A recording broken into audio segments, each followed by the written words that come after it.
देखिए ट्रांसक्रिप्शन में बेसिकली क्या होगा, जो डीएनए के ऊपर इंफॉर्मेशन थी, जो एक डबल स्ट्रैंडेड डीएनए के ऊपर जो भी इंफॉर्मेशन थी, उस इंफॉर्मेशन को कॉपी किया जाएगा। ठीक है, उस इंफॉर्मेशन को जो डीएनए के ऊपर प्रेजेंट थी, उस इंफॉर्मेशन को कॉपी किया जाएगा एक मैसेंजर आरएनए के ऊपर, एक एमआरएनए के ऊपर, और इसी एमआरएनए को हम लोग ट्रांसक्रिप्ट कहते हैं। इसी एमआरएनए को हम ट्रांसक्रिप्ट कहते हैं, और ये जो एमआरएनए बनेगा ये हमारा सिंगल स्ट्रैंडेड होगा, ये हमारा सिंगल स्ट्रैंडेड होगा। अब यहाँ पे बात ये है कि डबल स्ट्रैंडेड डीएनए हमेशा सिंगल स्ट्रैंडेड आरएनए को ही क्यों बनाता है, आरएनए हमारा डबल स्ट्रैंड का क्यों नहीं बनता? सबसे पहला क्वेश्चन यहाँ से अराइज होता है। तो मैं यहीं से शुरुआत कर रहा हूँ बात की। मैं लिख रहा हूँ कि why double stranded DNA produce single stranded RNA, मतलब डबल स्ट्रैंडेड डीएनए से सिंगल स्ट्रैंडेड आरएनए ही क्यों बनता है? ऐसा क्यों नहीं होता कि आरएनए भी डबल स्ट्रैंड का बनने लग जाए? तो इस बात को आप ऐसे समझेंगे, यहाँ पे सभी लोग देखेंगे बिना लिखे। देखिए यहाँ पे मैं आपके सामने मैं डीएनए के दो स्ट्रैंड बना रहा हूँ, डीएनए के मैं दो स्ट्रैंड्स बना दे रहा हूँ। जो ऊपर वाला स्ट्रैंड होता है 5 प्राइम टू 3 प्राइम बेटा, ये हमारा कोडिंग स्ट्रैंड कहलाता है। याद रखिएगा हमेशा, ये हमेशा कोडिंग स्ट्रैंड कहलाता है। और जो 3 to 5 है वो हमारा टेम्पलेट स्ट्रैंड कहलाता है, ये हमारा टेम्पलेट स्ट्रैंड कहलाता है। तो जब भी आरएनए बनता है वो हमेशा टेम्पलेट के कॉम्प्लीमेंट्री बनता है। इस बात को भी लिखिएगा, जब भी आरएनए बनेगा, आरएनए हमेशा टेम्पलेट स्ट्रैंड के कॉम्प्लीमेंट्री होता है। ठीक है, आरएनए हमेशा कॉम्प्लीमेंट्री होगा टेम्पलेट स्ट्रैंड के, और कोडिंग स्ट्रैंड के आरएनए हमेशा सिमिलर होता है। कोडिंग स्ट्रैंड के आरएनए हमेशा सिमिलर होता है, बस जहां पे टी लगा होता है उस जगह पे आप यू लगा सकते हैं, तो आप आरएनए बना दीजिएगा। अब आरएनए बनाने के लिए भी आता है, अभी बात करेंगे कैसे आएंगे, क्वेश्चन कैसे होंगे, उस बात को आप यहाँ पे समझेंगे। देखिए यहाँ पे मैंने आपके न्यूक्लियोटाइड बेसिस को इस तरीके से रैंडमली लिख दिया है आपके सामने। ठीक है, इस तरीके से रैंडमली लिख दिया है, और यहाँ पे इसके कॉम्प्लीमेंट्री डीएनए स्ट्रैंड में मैंने न्यूक्लियोटाइड बेस पेयर को इंट्रोड्यूस कर दिया है, न्यूक्लियोटाइड को इंट्रोड्यूस कर दिया है। तो ये तो आपको बताने की जरूरत नहीं है कि किसके कॉम्प्लीमेंट्री क्या आता है, सब आपको पता होगा। अब यहाँ पे मैं क्या कर रहा हूँ, दोनों स्ट्रैंड के कॉम्प्लीमेंट्री आरएनए बना के देख रहा हूँ, और फिर बताऊंगा आपको कि प्रॉब्लम क्या होगी। अगर दोनों स्ट्रैंड आरएनए बनाने लग जाए तो प्रॉब्लम क्या होगी। ध्यान रखना, हमेशा आरएनए बनता है 3 to 5 के कॉम्प्लीमेंट्री, ये वाला कभी नहीं बनाता।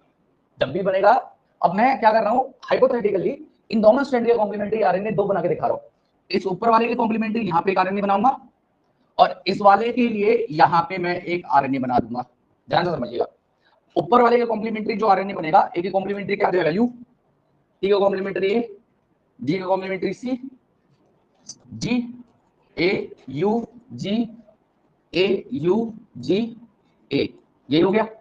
नीचे वाले कॉम्प्लीमेंट्री बना देते हैं, यहाँ पे नीचे वाले कॉम्प्लीमेंट्री हो जाएगा A U G C, U A C, U A C और यू, ये दो आरएनए बन गए। फॉर एग्जांपल मैंने बना दिया, हालांकि ऐसा होता नहीं है, लेकिन ये समझाने के लिए कि हमेशा सिंगल स्ट्रैंडेड आरएनए क्यों बनता है, मतलब डबल स्ट्रैंडेड आरएनए क्यों नहीं बनता, उस बात को समझाने के लिए मैंने इन दोनों को बनाया है।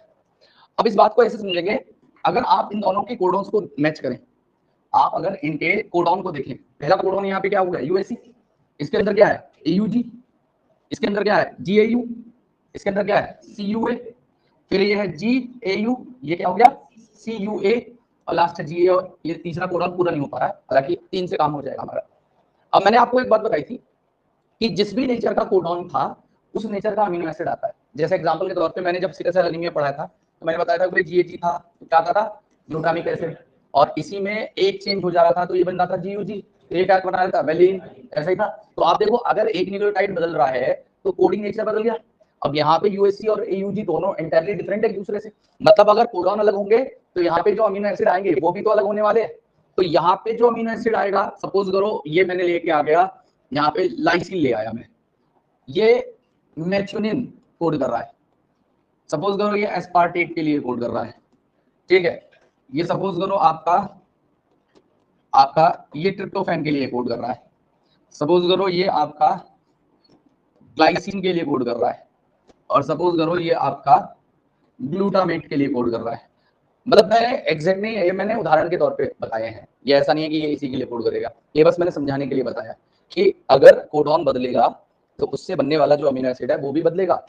सुनंदा इधर देखें, तो यहाँ पे क्या होगा, यहाँ पे जब ये अमीनो एसिड की चेन बनेगी तो मैंने आपको बताया था ये अमीनो एसिड की चेन आगे चल के एक पॉलीपेप्टाइड या प्रोटीन को बनाएगी।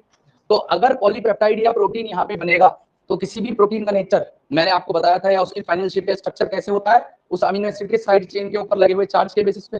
तो यहाँ पे अगर लाइसिन का जो साइड चेन है वो अलग होगी, मेथियोनिन की जो साइड चेन है वो बिल्कुल अलग होने वाली है, क्योंकि इनका स्ट्रक्चर एक दूसरे से अलग है, और उन पे होने वाला जो चार्ज है वो भी अलग हो जाएगा, जिस वजह से यहाँ पे जो प्रोटीन बनेगी पहली वाली कंडीशन में वो प्रोटीन अलग तरीके की होगी, और यहाँ पे जो प्रोटीन बन के आएगी वो प्रोटीन अलग नेचर की होगी। मेरी बात समझ रहे हो, दोनों का स्ट्रक्चर भी अलग होगा, जब स्ट्रक्चर अलग होगा तो फंक्शन भी अलग होगा। तो आप एक बार बताइए, आपकी बॉडी में अगर ये दो आरएनए बनेंगे तो इंटर में दो प्रोटीन भी तो बनेगी, और दो प्रोटीन बनेगी तो एक डीएनए दो प्रोटीन बनाने लग जाएगा, तो आपकी बॉडी इस वाली प्रोटीन को यूज करे या उस वाली प्रोटीन को यूज करे, कॉम्प्लिकेशन हो जाएगी, प्रोसेस कॉम्प्लिकेटेड हो जाएगा, पहली कंडीशन।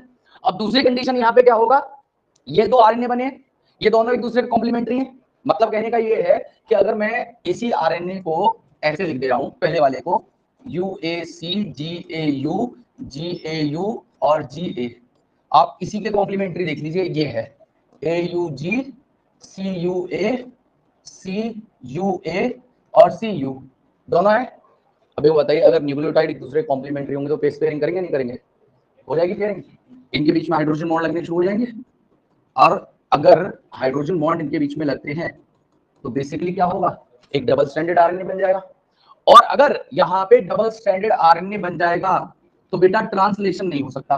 क्यों नहीं हो सकता, क्योंकि ट्रांसलेशन करने के लिए हमेशा एक सिंगल स्ट्रैंड का आरएनए चाहिए होता है, और उस सिंगल स्ट्रैंड के आरएनए के ऊपर आपकी प्रोटीन राइबोसोम आके बाइंड करते हैं। तो राइबोसोम की बड़ी और छोटी सब यूनिट क्या करती है, इन कोडॉन के हिसाब से अमीनो एसिड की एक चेन बनानी शुरू करती है। मेरी बात समझ पा रहे हो। अब यहाँ पे अगर डबल स्ट्रैंडेड आरएनए है तो एक राइबोसोम की सब यूनिट यहाँ बाइंड कर जाएगी, दूसरी यहाँ पे बाइंड कर जाएगी, तो ये तो प्रोसेस हो नहीं पाएगा। यहाँ पे ऊपर अलग कोडॉन है, यहाँ पे अलग कोडॉन है, और ट्रांसलेशन करने के लिए, प्रोटीन सिंथेसिस करने के लिए राइबोसोम की दोनों सब यूनिट्स का वहां पे जुड़ा होना बहुत जरूरी है। अब यहाँ पे तो एक ही स्ट्रैंड के ऊपर एक राइबोसोम की सब यूनिट है, दूसरी वाली दूसरे को, और पहली बात तो इसके ऊपर राइबोसोम बाइंड ही नहीं करेगा, तो ऐसी कंडीशन में यहाँ पे कोई ट्रांसलेशन नहीं होगा, यहाँ पे कोई ट्रांसलेशन नहीं होगा। तो मैंने यहाँ पे दोनों कंडीशन आपको बताई, दोनों कंडीशन बताई क्यों डबल स्ट्रैंडेड आरएनए बनता। पहली कंडीशन कि पहली बात तो ट्रांसलेशन होगा ही, ऐसे आरएनए का जो दो स्ट्रैंड का बना हो उसमें ट्रांसलेशन नहीं हो सकता। और एक एक हाइपोथेटिकली मान ले कि अगर वो बनाने भी लग जाए प्रोटीन, तो वो दोनों प्रोटीन अलग अलग नेचर की होंगी, वो दोनों प्रोटीन अलग अलग नेचर की होंगी, और एक डीएनए जब दो प्रोटीन को कोड करेगा तो प्रोसेस कॉम्प्लिकेट होगा। इस वजह से हमेशा जो आरएनए हमारी बॉडी में बनता है वो सिंगल स्ट्रैंड का बनता है, ना कि दो दो स्ट्रैंड का। क्लियर है मेरी बात आपको कि क्यों ऐसा हुआ? चलिए बहुत अच्छी बात है। तो इसी बात को लैंग्वेज में कैसे लिखेंगे?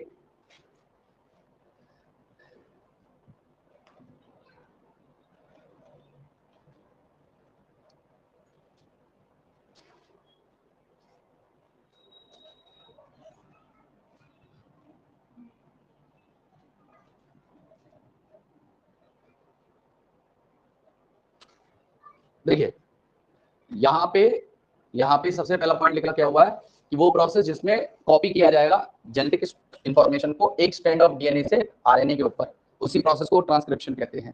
ट्रांसक्रिप्शन में हमेशा एडेनिन बेस पेयरिंग करता है यूरेसिल के साथ में, मतलब एडेनिन की जगह यूरेसिल लगेगा, ठीक है, इंस्टेड ऑफ थायमिन, क्योंकि आरएनए में थायमिन नहीं होता। दूसरा, इसमें ये अभी मैं बात बाद में करूंगा, हालांकि मैंने ये वाली बात बता दी है, इस वाली बात को नहीं बताया, बताऊंगा। 3:5 स्ट्रैंड टेम्पलेट कहलाता है और 5:3 कोडिंग स्ट्रैंड कहलाता है। और दूसरा यहाँ पे बताया हुआ है कि दोनों स्ट्रैंड को कॉपी नहीं किया जाएगा ट्रांसक्रिप्शन में। क्यों? क्योंकि वो दो प्रोटीन को कोड करने लगेगा जो डिफरेंट होंगी दोनों स्ट्रैंड की, और ये क्या करेगा, ट्रांसलेशन को कॉम्प्लिकेट करेगा। और दूसरा, अगर दो मॉलिक्यूल्स आरएनए के साइमल्टेनियसली प्रोड्यूस करेंगे तो वो एक दूसरे के कॉम्प्लीमेंट्री होंगे, और इस वजह से क्या होगा, डबल स्ट्रैंडेड आरएनए बन जाएगा जिससे ट्रांसलेशन नहीं होगा। क्लियर है मेरी बात सभी को? तो आपको क्या करना है, जो मैंने लिखा था उसको लिखने के बाद ये दो पॉइंट्स अभी पहले लिख लीजिए, फिर वो बना लीजिएगा पहले। जी बेटा जी, अभी बताया था मैंने आपको, अभी मैं बता दूंगा, अभी अभी बहुत कुछ बताना बेटा, अभी शुरुआत की है। हाँ अभी मैं बताऊंगा, अभी बताऊंगा, बिल्कुल चिंता ना करें, बिल्कुल निश्चित रहें, आज बता के भेजूंगा, आरएनए बनाना सिखा के भी भेजूंगा और क्वेश्चन कैसे आते हैं वो भी बताऊंगा। पहले आप इन 2 पॉइंट्स को लिखें। अभी इंट्रोडक्शन चल रहा है, पहली लाइन है, ज्यादा कुछ नहीं बताया मैंने। अभी धीरे धीरे जैसे जैसे बढ़ेगा आगे टॉपिक, तो उसमें आपकी जो इन्फॉर्मेशन है वो बढ़ेगी और आपकी अंडरस्टैंडिंग भी उसकी लिए बढ़ती चली जाएगी। पहले आप इन दोनों पॉइंट्स को नोट डाउन करें फास्ट।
लिख लिया सभी ने?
हो गया सभी का? आप सुनिए आगे की बात। देखिए इससे आरएनए बनाने के लिए अगर पूछा जाए तो कैसे बनाएंगे। देखिए मैं आपके सामने पहले एक रैंडमली डबल स्ट्रैंडेड डीएनए बना रहा हूँ, क्वेश्चन कैसे आएगा वो भी समझ लीजिए। तो मैंने आपको बताया कि जो स्ट्रैंड ऊपर वाला है 5 to 3 वो हमेशा क्या कहलाता है, कोडिंग स्ट्रैंड, और जो हमेशा जो नीचे होता है 3 to 5 से क्या कहते हैं, टेम्पलेट स्ट्रैंड, उसे हम लोग नाम देते हैं टेम्पलेट स्ट्रैंड। तो मैंने क्या बताया कि कोडिंग स्ट्रैंड के सिमिलर होगा, कोडिंग स्ट्रैंड के सिमिलर होगा, वहां पे बस आपको क्या करना है, जहां पे भी टी लिखा हो उसकी जगह यू लगा दे, और टेम्पलेट के आपको क्या बनाना पड़ेगा, कॉम्प्लीमेंट्री बनाना पड़ेगा, आपको इसके कॉम्प्लीमेंट्री बनाना पड़ेगा। मतलब कहने का ये है कि यहाँ पे अगर मैं नाइट्रोजनस बेसिस को रेंडमली लगा दे रहा हूं ऐसे करके, ठीक है, और इसमें ये हो जाएगा दूसरा वाला TACG TACG TACG TACG, ये 2 स्ट्रैंड हो गए। अब मैंने क्या बताया कि इस वाले स्ट्रैंड का जो 3 to 5 होगा वो उसका हमेशा कॉम्प्लीमेंट्री होगा।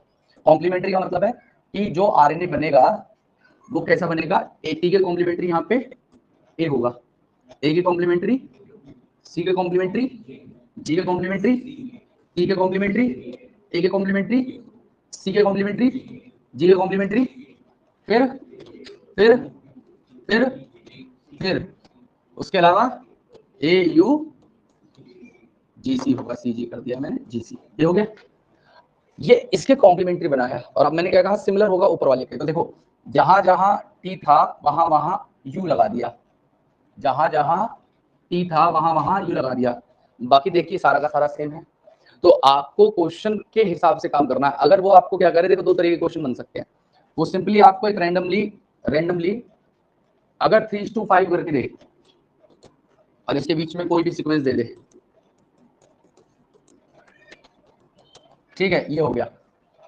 तो आपको क्या देखना पड़ेगा, इसकी पोलैरिटी आप ध्यान रखेंगे, ये किस क्या पोलैरिटी दे रखी है, उस पोलैरिटी के हिसाब से आप आरएनए बनाएंगे। जैसे यहाँ पे अगर मैं इसी सीक्वेंस को रिपीट कर दूंगा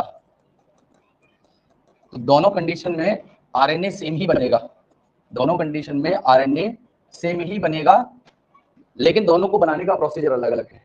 कैसे? अगर 5:3 दे रखा है तो सिंपल सा कुछ नहीं करना, यू लगाते चले जाओ, बस सेम बन गया आरएनए, अगर 5:3 है।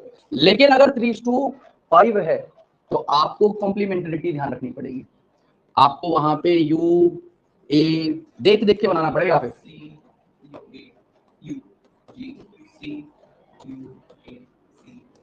ठीक है, ऐसे बनेगा। क्लियर हो रही मेरी बात आपको? तो आपको ध्यान क्या रखना है, ये पोलैरिटी, पोलैरिटी के हिसाब से आप काम करेंगे। अब आपसे एक टाइप का क्वेश्चन और पूछा जा सकता है। क्वेश्चन क्या पूछा जाएगा कि आप क्या करें, आपको ये दे रखा है 3:5 स्ट्रैंड और इसके बीच में ये सीक्वेंस दे रखे हैं, ये दे दिया स्ट्रैंड। अब आपसे क्वेश्चन बोला जाएगा कि सबसे पहला आप क्या काम करें, इसके कॉम्प्लीमेंट्री स्ट्रैंड को बनाएं डीएनए के, इसके पहले आप कॉम्प्लीमेंट्री डीएनए स्ट्रैंड को बनाएं, सबसे पहला काम तो ये है। फिर जब कॉम्प्लीमेंट्री डीएनए स्ट्रैंड बन जाए उसके बाद में आप क्या करें, इसके लिए एक मैसेंजर आरएनए बनाएं। तो बनाइए, कैसे बनाओगे आप जल्दी? कॉम्प्लीमेंट्री हो जाएगा ATGC TACG ATGC TAGC, ये तो हो गया इसका क्या कॉम्प्लीमेंट्री। इसका आरएनए बनाना है तो आरएनए कैसे बनाएंगे, आप सिंपल सा काम करें, जहां जहां टी लिख रहा है वहां वहां यू लगा दे, एक तो तरीका ये है। और जिनको इस पे भी शंका हो आप इसके हिसाब से लिखना चालू कर दे कॉम्प्लीमेंट्री, ठीक है। टी की जगह ए यू जी सी, ए की जगह you A C G A U G सी, और ये हो जाएगा यू ए जी सी, ठीक है। तो ये बन गया। तो आप इस तरीके से बना सकते हो बेटा, मैं तो सही बनाऊंगा, ठीक है सही बनाओ की चिंता कर रहे हो तो। अब ऐसे अगर आपको क्वेश्चन मिल जाए तो आप कभी भी चूकना मत, बहुत छोटी चीज है, बस ध्यान रखना है आपको पोलैरिटी का, पोलैरिटी का ध्यान रहेगा तो कोई ऐसा क्वेश्चन नहीं है जो आप ना कर पाओ। पोलैरिटी को ध्यान रखना है कि क्वेश्चन किस पोलैरिटी में पूछा गया है, 1 या 2 नंबर में ऐसे क्वेश्चन अक्सर आ जाते हैं। अब बात करते हैं ट्रांसक्रिप्शन के बारे में वापस। देखिए बेटा, एक जिस चीज में ट्रांसक्रिप्शन होता है उसे हम लोग ट्रांसक्रिप्शन यूनिट कहते हैं, उसे हम ट्रांसक्रिप्शन यूनिट कहते हैं, जिसमें यूनिट बेटा 2 स्ट्रैंड के डीएनए से बना हुआ, ये डबल स्ट्रैंडेड डीएनए को हम लोग ट्रांसक्रिप्शन यूनिट कहते हैं। और इस ट्रांसक्रिप्शन यूनिट को सबसे पहले हम लोग पोलैरिटी लिखेंगे, और इसके 3 मेन कंपोनेंट है। सबसे पहला हिस्सा इसका ट्रांसक्रिप्शन यूनिट का कहलाता है प्रमोटर, ये सबसे पहला पार्ट है, इसे हम लोग कह रहे हैं प्रमोटर। और इधर होता है सबसे लास्ट में जिसे हम लोग कहते हैं टर्मिनेटर, इसे कहते हैं टर्मिनेटर, ठीक है। और बीच वाला पार्ट होता है स्ट्रक्चरल जीन, ठीक है, इसे कहते हैं स्ट्रक्चरल जीन। तो स्ट्रक्चरल जीन से अपस्ट्रीम, मतलब देखो जहां स्ट्रक्चरल जीन है उससे इस तरफ हम लोग कहेंगे अपस्ट्रीम, तो स्ट्रक्चरल जीन से अपस्ट्रीम आपको मिलेगा प्रमोटर, और स्ट्रक्चरल जीन से डाउनस्ट्रीम आपको मिलेगा टर्मिनेटर। मैंने कहा स्ट्रक्चरल जीन के अपस्ट्रीम प्रमोटर और स्ट्रक्चरल जीन के डाउनस्ट्रीम टर्मिनेटर। और प्रमोटर के अंदर या प्रमोटर की पोजीशन को डिसाइड करने के लिए एक सीक्वेंस होगा, दैट इज TATA सीक्वेंस। और इसी वजह से, अच्छा TATA नहीं होता, मतलब प्रोकैरियोट में ये सीक्वेंस पूरा होता है, इसके पहले 4 लेते हैं, प्रोकैरियोट्स के अंदर ये होता है ऐसे, ठीक है, पहले 4 वर्ड ले लेते हैं हम लोग। और यूकैरियोट्स के अंदर ये सीक्वेंस होता है या तो ये और या ये, ठीक है। तो हम लोग शुरुआत के 4 वर्ड ले रहे हैं, सब में एक ही है TATA, और इसी वजह से इसको नाम मिला है टाटा बॉक्स। क्या कहते हैं इसे? TATA box, TATA box. और इनके नाम अलग अलग हैं, जैसे प्रोकैरियोट में इसको हम लोग प्रिब्नो बॉक्स भी कहते हैं, प्रिब्नो बॉक्स। और यूकैरियोट्स में इसी चीज को टाटा बॉक्स कह देते हैं, इसी चीज को हम लोग टाटा बॉक्स नाम दे देते हैं। अच्छा, ये टाटा बॉक्स की रिक्वायरमेंट क्यों है? तो मैंने क्या बोला कि प्रमोटर को डिसाइड करेगा ये सीक्वेंस। अगर ये सीक्वेंस अंदर नहीं है, मतलब ये सीक्वेंस ये होता है, इन तीनों में से कोई भी होगा, प्रोकैरियोट्स में ये होगा, यूकैरियोट में इन दोनों में से कोई एक होगा। हमें पूरा, अगर आप याद भी ना करना चाहो तो मत करना, बस ये याद रखना पहले चार्टर में। ठीक है, अब ये क्या करता है प्रमोटर, ये ट्रांसक्रिप्शन की स्टार्ट साइट होती है, यहां से ट्रांसक्रिप्शन शुरू होगा, यहां से ट्रांसक्रिप्शन शुरू होता है। ठीक है, और आरएनए पॉलीमरेज हमेशा, आरएनए पॉलीमरेज एक एंजाइम होगा जो आरएनए बनाएगा। इस स्ट्रैंडेड, ये जो डबल स्ट्रैंडेड डीएनए है, इसमें से एक स्ट्रैंड जो कि नीचे वाला है, जिसे मैं टेम्पलेट कह रहा हूं, इसके कॉम्प्लीमेंट्री आरएनए, तो उसको आरएनए को बनाने के लिए आरएनए पॉलीमरेज को बाइंड करना पड़ेगा।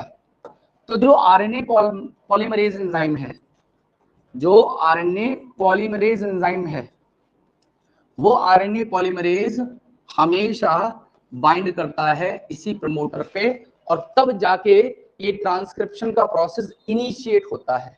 मैं कह रहा हूं, जब तक आरएनए पॉलीमरेज जाके बाइंड करता है प्रमोटर से, और बाइंड करने से पहले इस टीएटीए सीक्वेंस को वो डिटेक्ट करता है, मतलब रिकॉग्नाइज करता है, पहचान करता है। तो जहां पे भी टीएटीए सीक्वेंस होगा वहां पे आरएनए पॉलीमरेज बाइंड करेगा, अगर नहीं होगा तो बाइंड नहीं करेगा।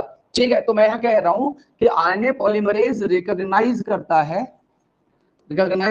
है टीएटीए सीक्वेंस को, और रिकॉग्नाइज करने के बाद में, ध्यान से सुनना मेरी बात, रिकॉग्नाइज करने के बाद में ये क्या करेगा, ये जाके बाइंड कर जाता है, किससे? प्रमोटर से। ये प्रमोटर से बाइंड कर जाएगा ये प्रमोटर से। ठीक है जी। और ये जो स्ट्रक्चरल जीन थी, इस स्ट्रक्चरल जीन के दोनों स्ट्रैंड के अलग अलग नाम होंगे। जो नीचे वाला स्ट्रैंड होगा, इसे मैंने क्या नाम दिया था? टेम्पलेट, इसे मैंने कहा था टेम्पलेट स्ट्रैंड। और ऊपर वाले स्ट्रैंड को मैंने नाम दिया था कोडिंग स्ट्रैंड, कोडिंग स्ट्रैंड। और तीसरा कंपोनेंट है इसका टर्मिनेटर, जहां पे ट्रांसक्रिप्शन आके खत्म होता है। ठीक है, जहां पे ट्रांसक्रिप्शन स्टॉप होगा, ट्रांसक्रिप्शन स्टॉप होगा। और आपको किताब में लिखा हुआ मिल सकता है कि स्ट्रक्चरल जीन को प्रमोटर और टर्मिनेटर फ्लैंक करते हैं। मतलब कहने का ये है कि मैं प्रमोटर जीन हो गया, मेरे इस साइड में हो गया प्रमोटर, इस साइड में हो गया टर्मिनेटर। तो इस साइड में फ्लैंक कर रहा है कौन? प्रमोटर। और इस तरफ कौन है? टर्मिनेटर। तो आपको ये बात लिखी हुई मिल सकती है आपकी किताब के अंदर कि 3 कंपोनेंट हैं ट्रांसक्रिप्शन यूनिट के, 3 कंपोनेंट हैं ट्रांसक्रिप्शन यूनिट के। और वो कंपोनेंट है हमारे, सबसे पहला promoter transcription start site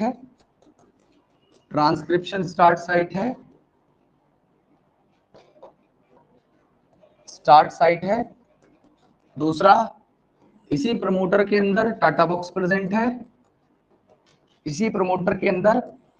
present है, और ये प्रेजेंट है, इसकी पोजीशन क्या है? It is present upstream to structural gene, ये स्ट्रक्चरल जीन के अपस्ट्रीम मौजूद है। और दूसरा कंपोनेंट है यहाँ पे, जिसे मैं कह रहा हूं स्ट्रक्चरल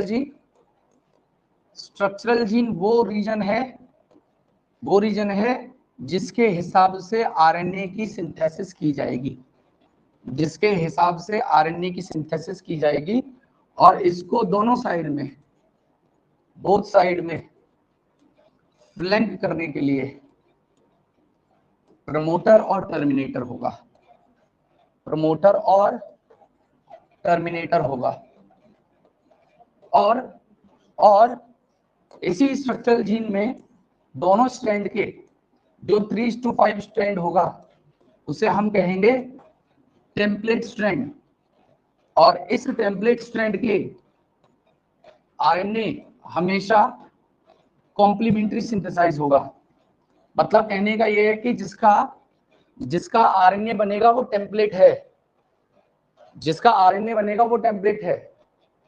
और दूसरा वाला जो स्ट्रैंड है जिसे मैं कह रहा हूं 5:3, ये नाम का कोडिंग है लेकिन काम इसका कोडिंग नहीं है। मतलब दोनों के नाम उल्टे दे रखे हैं।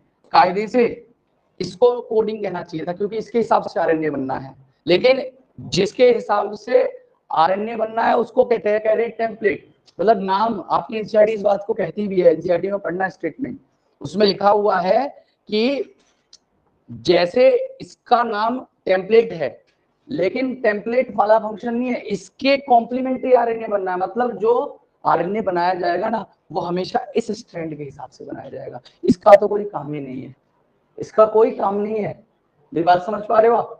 ये नाम दे रखा है कोडिंग, कोडिंग किस लिए दे रखा है? क्योंकि इसके सिमिलर आरएनए बनेगा, इसके सिमिलर बनेगा, बस टी की जगह यू लगा होगा। क्लियर है मेरी बात आपको? नाम के हिसाब से मत जाइएगा आप, ठीक है? तो यहाँ पे जो कोडिंग स्ट्रैंड है, इस कोडिंग स्ट्रैंड के सिमिलर बनता है आरएनए, लेकिन कॉम्प्लीमेंट्री उसके बनेगा, मतलब सिंथेसिस तो इसके हिसाब से होगी, इसके सिमिलर बनेगा, और जहां पे टी है बस वहां पे यू को रिप्लेस करना होगा, वो आरएनए बना देता है, ठीक है? और तीसरे नंबर पे इसका होता है रीजन, जिसे कह रहे हैं हम लोग टर्मिनेटर, ठीक है? तीसरा जो इसका कंपोनेंट है वो है टर्मिनेटर। टर्मिनेटर बेटा जहां पे आपकी ट्रांसक्रिप्शन खत्म हो जाता हो, ठीक है? ट्रांसक्रिप्शन को खत्म होने वाली site, transcription stop site, transcription stop site को हम लोग कहते हैं टर्मिनेटर। और बेटा ये इसकी पोजीशन की बात करें तो ये प्रेजेंट होती है डाउनस्ट्रीम, ये प्रेजेंट होती है डाउनस्ट्रीम टू स्ट्रक्चरल जीन, ये स्ट्रक्चरल जीन से डाउनस्ट्रीम होती है। और इसमें कोई भी, जैसे वहां पे टीएटी सीक्वेंस था, यहाँ पे कुछ नहीं होता है, यहाँ पे कुछ नहीं होगा, ठीक है? बस नाम है इसका टर्मिनेटर। तो आप लोग सबसे पहले ये जो पार्ट था इसमें मेरे हिसाब से सबको ये तीनों पार्ट समझ में आ गए होंगे। अब आगे की बात समझिएगा। मैं एक काम करता हूँ, पहले पूरा पढ़ा देता हूँ, लास्ट में लिख लेना, ठीक है? मैं पहले पूरा पढ़ा देता हूँ, फिर फ्लो टूटता है, फिर यार फिर से माहौल बनाओ, फिर से वही सब, ठीक है? अब माहौल मतलब मूड बनता है बेटा, ऐसा नहीं है तुम एक बार काम करो मेरी जगह आके खड़े होकर एक बार पढ़ाओ। तो आपका क्या होता है ना, जब फ्लो में होते हो तो फ्लो में आराम से पढ़ा लेते हो। तो सुनिए, ध्यान से सुनिएगा। अब एक छोटी सी डेफिनेशन है जिसे हम लोग कहते हैं सिस्ट्रॉन। सिस्ट्रॉन, सिस्ट्रॉन का मतलब क्या होता है? वो डीएनए का सेगमेंट जो ट्रांसक्रिप्शन कर सकता हो, या वो यूनिट डीएनए की जो ट्रांसक्रिप्शन करवाए, उसे सिस्ट्रॉन कहते हैं। तो मैं लिख दे रहा हूं, it is a segment of DNA, segment of DNA which can transcribe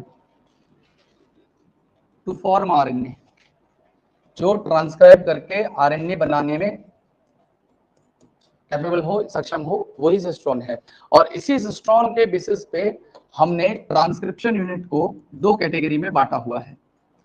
इसी सिस्ट्रॉन के बेसिस पे हमने ट्रांसक्रिप्शन यूनिट को दो कैटेगरी में बांटा हुआ है, जिसको हम लोग कहते हैं मोनोसिस्ट्रॉनिक ट्रांसक्रिप्शन यूनिट, जो आपको यूकैरियोट्स में मिलती है, और दूसरी होती है पॉलीसिस्ट्रॉनिक ट्रांसक्रिप्शन यूनिट, शॉर्ट में टीयू लिख दे रहा हूं, और दूसरी होती है पॉलीसिस्ट्रॉनिक ट्रांसक्रिप्शन यूनिट, जो आपको प्रोकैरियोट्स में मिलती है। पॉलीसिस्ट्रॉनिक ट्रांसक्रिप्शन यूनिट जो आपको प्रोकैरियोट्स में मिलेगी। तो मोनोसिस्ट्रॉनिक कैरेक्टरिस्टिक है आपकी यूकैरियोट्स की, मोनोसिस्ट्रॉनिक ट्रांसक्रिप्शन यूनिट कैरेक्टरिस्टिक है आपकी यूकैरियोट्स की, और पॉलीसिस्ट्रॉनिक कैरेक्टरिस्टिक है प्रोकैरियोट्स की, प्रोकैरियोट्स की। अब ध्यान से सुनिएगा दोनों का मतलब क्या है। देखिए, मोनोसिस्ट्रॉन मतलब मैंने क्या बताया भाई, वो सेगमेंट डीएनए का जो ट्रांसक्राइब करके आरएनए बनाए। तो मोनोसिस्ट्रॉन का मतलब एक सिस्ट्रॉन है, एक आरएनए बनेगा। और पॉलीसिस्ट्रॉन मतलब बहुत सारे सिस्ट्रॉन है, बहुत सारे आरएनए बनेंगे। अगर बहुत सारे आरएनए बनेंगे तो बहुत सारी प्रोटीन भी बनेगी। तो मोनोसिस्ट्रॉनिक का मतलब हो गया यहाँ पे ये एक सिंगल सिस्ट्रॉन है, ये इकलौता सिस्ट्रॉन है, और ये सिस्ट्रॉन एक ही आरएनए को बना रहा है या एक ही मैसेंजर आरएनए को बना रहा है, और इस हिसाब से एक ही प्रोटीन बन रही है, एक ही प्रोटीन बन रही है। लेकिन यहाँ पे क्या होगा, यहाँ पे बहुत सारे सिस्ट्रॉन एक साथ लगे हुए हैं, मल्टीपल, ठीक है, ये पहला सिस्ट्रॉन, दूसरा सिस्ट्रॉन, तीसरा सिस्ट्रॉन। अब इस हिसाब से पहला आरएनए, दूसरा आरएनए, तीसरा आरएनए, और अगर आरएनए 3 बन रहे हैं तो हमारी यहाँ पे प्रोटीन भी 3 ही बनेगी, प्रोटीन 1, प्रोटीन 2, प्रोटीन 3। क्लियर है? तो पॉलीसिस्ट्रॉनिक प्रोकैरियोट्स के अंदर होता है।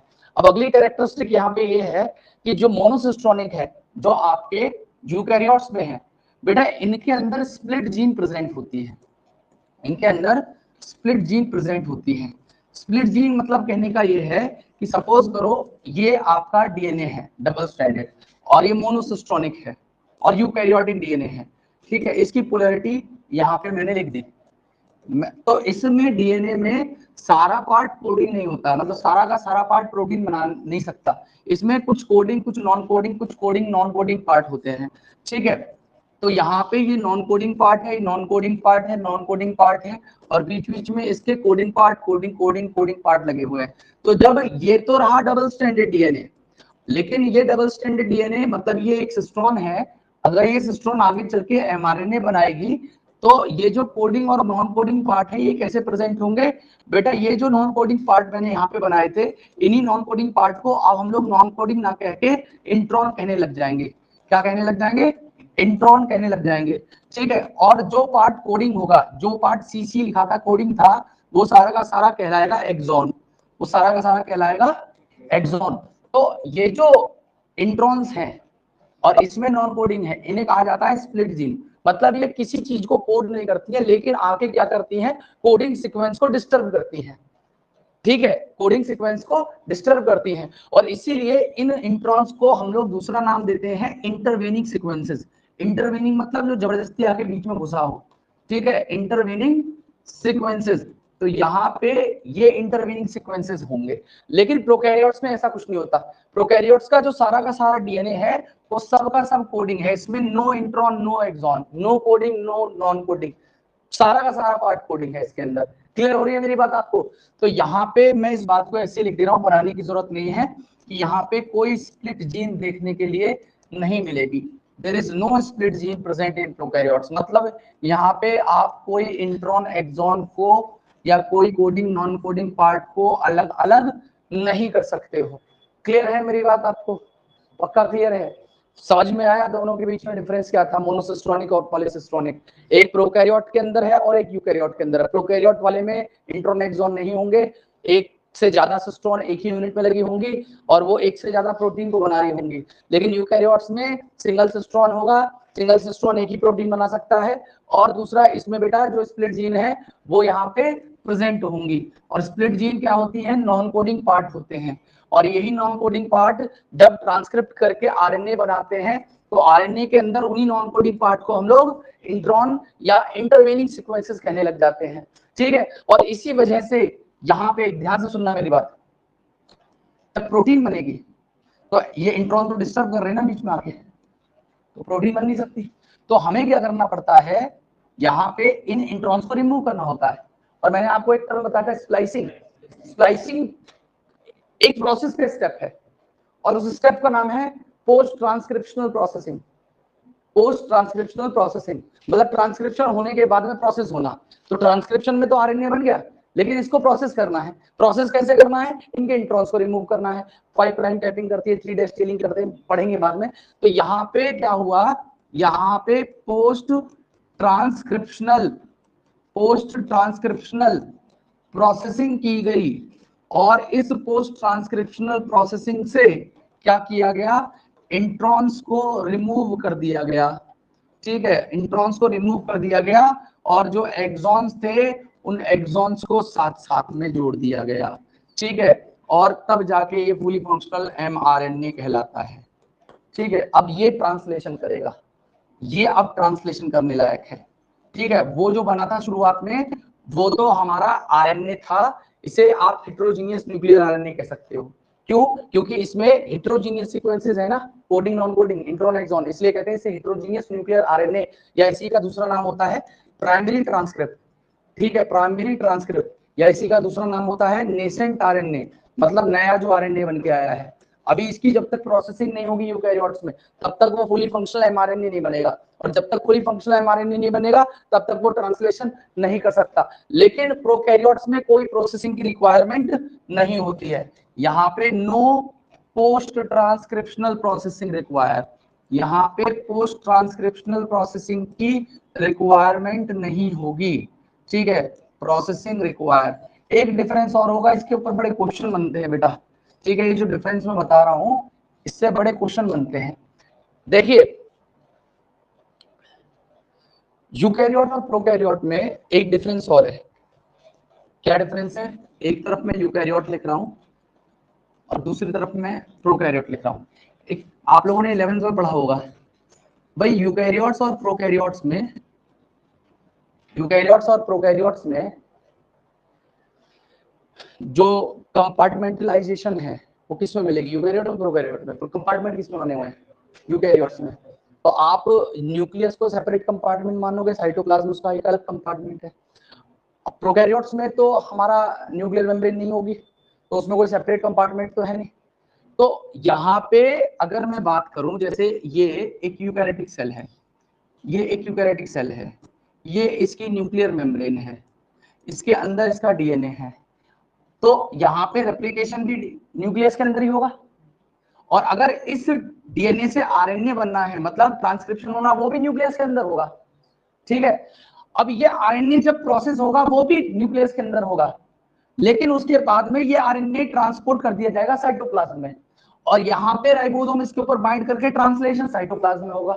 लेकिन अगर प्रोकैरियोट्स की बात करें तो प्रोकैरियोट्स में न्यूक्लियस और साइटोप्लाज्म को हम लोग अलग अलग डिफरेंशिएट नहीं कर सकते, मतलब वहां पे जो भी ट्रांसक्रिप्शन ट्रांसलेशन होगा वो एक ही कंपार्टमेंट में होगा, मतलब वो भी साइटोप्लाज्म, वहां पे न्यूक्लियस तो है नहीं, न्यूक्लियस को डिफाइन कैसे करें? क्लियर है मेरी बात आपको? तो यहाँ पे मैं क्या कह रहा हूं कि यूकैरियोट्स के न्यूक्लियस के अंदर आपको देखने के लिए मिलेगा सारे प्रोसेस। यहाँ पे आपका रेप्लिकेशन भी न्यूक्लियस में होता है, यूकैरियोट्स के न्यूक्लियस में ही ट्रांसक्रिप्शन भी आपको देखने के लिए मिलता है, और यहाँ पे आपको पोस्ट ट्रांसक्रिप्शनल प्रोसेसिंग भी आपको यहीं पे मिलेगी, पोस्ट ट्रांसक्रिप्शनल प्रोसेसिंग भी आपको यहाँ पे मिल जाती है। लेकिन जो ट्रांसलेशन का प्रोसेस है वो अलग कंपार्टमेंट में होगा, दैट इज साइटोप्लाज्म। तो साइटोप्लाज्म में आपका ट्रांसलेशन अलग हो रहा है। तो देखिए ट्रांसक्रिप्शन और ट्रांसलेशन दोनों की साइट जो है वो अलग अलग होती है यूकैरियोट्स के अंदर। लेकिन प्रोकैरियोट्स के अंदर आप कह सकते हो इनके अंदर न्यूक्लियस तो है नहीं, ठीक है, इनके अंदर न्यूक्लियस तो है नहीं, जो भी कुछ है वो सारा का सारा साइटोप्लाज्म है, और उसी साइटोप्लाज्म में इनका डीएनए पड़ा हुआ है, और जिस फॉर्म में पड़ा हुआ उस फॉर्म को हम लोगों ने न्यूक्लियोइड नाम दिया था, न्यूक्लियोइड कह रहे थे इसके डीएनए को। तो यहाँ पे जो भी होगा, चाहे इसका रेप्लिकेशन हो, चाहे इसका ट्रांसक्रिप्शन हो, और चाहे इसका ट्रांसलेशन हो, वो तीनों के तीनों प्रोसेस एक ही कंपार्टमेंट में होंगे, और वो है इसका साइटोप्लाज्म, ठीक है, वो है इसका साइटोप्लाज्म, ठीक है, वो है इसका साइटोप्लाज्म। साइटोप्लाज्म के अंदर ही सारी की सारी एक्टिविटी हो जाती है, ठीक है। ये तीनों के तीनों प्रोसेस कहाँ हुए हैं? साइटोप्लाज्म के अंदर हुए हैं, ठीक है। तो ये डिफरेंस होता है यूकैरियोट और प्रोकैरियोट्स के प्रोसेसेस में।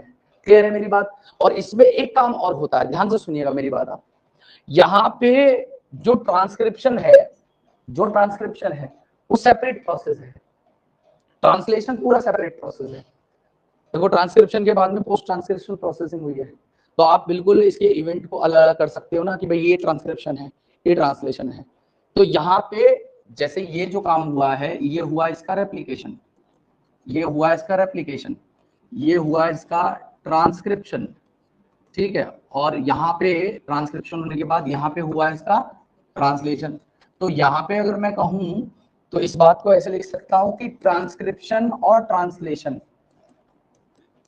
ट्रांसक्रिप्शन और ट्रांसलेशन ये दोनों ही सेपरेट प्रोसेस हैं, are separate mechanism, separate mechanism, and they both occur in separate compartment, ठीक है, अलग अलग कंपार्टमेंट में ये हो रहे हैं, लेकिन जो हमारे चुप रहा है ये बजा क्यों रहा है इसे बैठ के, ठीक है। लेकिन प्रोकैरियोट्स के अंदर क्या होगा, प्रोकैरियोट्स के अंदर क्या होगा, ट्रांसक्रिप्शन ट्रांसलेशन सेपरेट प्रोसेस नहीं है, अलग प्रोसेस नहीं है।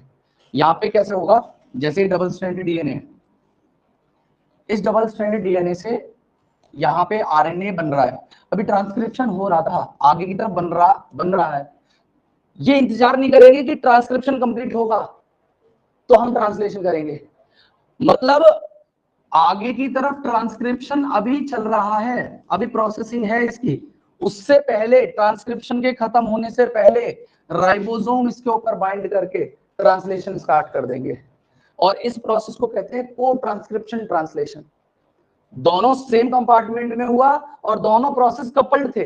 कपल्ड मतलब एक ही साथ में दोनों चल रहे हैं, ट्रांसक्रिप्शन भी आगे आगे पीछे पीछे ट्रांसलेशन, और इसको क्या कह दिया, को ट्रांसक्रिप्शन ट्रांसलेशन। तो यहाँ पे मैं क्या कह रहा हूं कि ये ट्रांसक्रिप्शन हो रहा है और पीछे की तरफ ट्रांसलेशन हो रहा है, पीछे की तरफ ट्रांसलेशन हो रहा है। तो इस बात को कैसे लिख सकते हैं, इनके बीच में डिफरेंशिएट करने के लिए, ठीक है, मैं यहाँ पे इसको ऐसे लिख दे रहा हूं कि transcription and translation are coupled process, that's why it is known as co-transcription translation। इसीलिए हम इसे क्या कहेंगे, को-ट्रांसक्रिप्शन ट्रांसलेशन। और बोथ प्रोसेस या both mechanism occur in same compartment, ये एक ही कंपार्टमेंट में किए जाएंगे। क्लियर है मेरी बात, सभी को समझ में आई जी? अरे प्रोकैरियोट्स के अंदर नहीं होता है, प्रोकैरियोट्स के इंट्रॉन जिनके अंदर नहीं होंगे वो ये है, प्रोसेसिंग यहाँ नहीं रिक्वायर्ड है, शायद मैंने यहाँ पे लिखा होगा no post transcriptional processing required, ऊपर लिखा हुआ है प्रोकैरियोट, ठीक है। अब कहाँ से लिखना चालू करेंगे आप अपने हिसाब से देख लीजिए, ठीक है, यहां से ही लिखना है ना, स्टार्ट हो जाइए बिल्कुल बिना झिझके।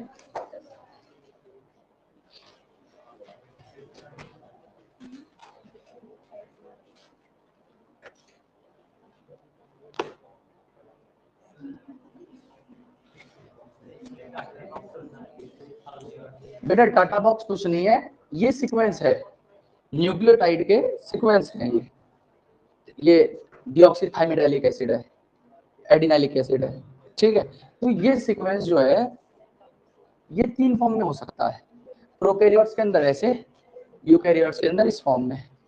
तो ये जो सीक्वेंस है ये डिसाइड करता है प्रमोटर की पोजीशन को, मतलब आरएनए पॉलीमरेज, भाई डीएनए पे लिखा थोड़ी कि यहाँ प्रमोटर है, आरएनए पॉलीमरेज को कैसे पता चले कि मुझे कहाँ बाइंड करना है, तो आरएनए पॉलीमरेज इसे ढूंढेगा, जहां आरएनए पॉलीमरेज को ये सीक्वेंस मिला वहीं पे वो बाइंड कर जाएगा, ट्रांसक्रिप्शन शुरू करेगा। तो टाटा बॉक्स की ये रिलेवेंस है। डीएनए की स्टार्टिंग एयूजी से होती है, तो स्ट्रक्चरल जीन यहां से होगा ना वो एयूजी, तो इसके हिसाब से आरएनए बनेगा। ये तो फ्लैंकिंग पार्ट है, ये तो अनट्रांसलेटेड रीजन बन जाएंगे आगे चल के, यूटीआर कहते हैं उन्हें, अभी बताया नहीं है, बताऊंगा आगे। नहीं बीच से नहीं हो सकता, जहां प्रोमोटर होगा वहां से स्टार्ट होगा। डीएनए में हाँ अगर प्रोमोटर है तो वहां से शुरू हो सकता है, जीन है ना, तो डीएनए में तो जीन तो अलग अलग है ना, तो जिस जीन का ट्रांसलेशन या ट्रांसक्रिप्शन होना उस हिसाब से हो सकता है। क्लियर है, लिखिए